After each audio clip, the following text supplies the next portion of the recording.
individu bukan Islam hina Nabi. Ini satu benda. Ini uncivilized betul manusia. Orang tak hina tau. Kita sendiri kita tak boleh hina. Quran kata wala tasubbul ladzina yad'una min dunillah fayasubbullaha adwan bighairi an.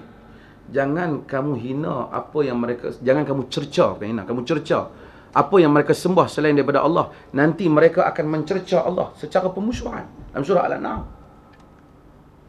Kita pergi buat satu talk, kita kutuk bodoh punya agama ni, dia pun balas. Dosa kita. Kita punca bagi dia bangkit benda tu. Islam sebelah sebenarnya. Ini yang buat lukisan kartun ni teruklah kan. Manusia tak bertamadun.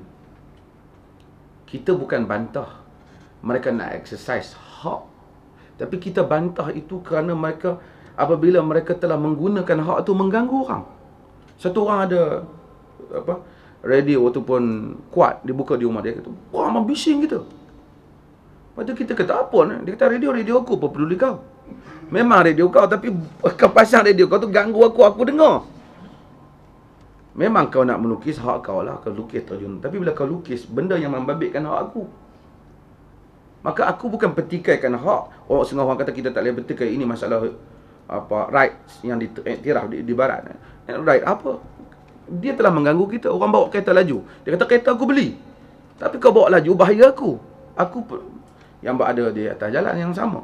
Jadi ini semua benda yang dalam masa yang sama kita orang Islam jangan buat bantahan yang bodoh lah. Kadang-kadang sebahagian bantahan-bantahan kita ni kita tak cepat. Kena tengok lah. Kadang-kadang benda-benda yang tak perlu kita bantah, kita bantah kan? Kita demonstrasi dan wallahualam. Oh, habis. Cukup. Ada? Ini saya jawab.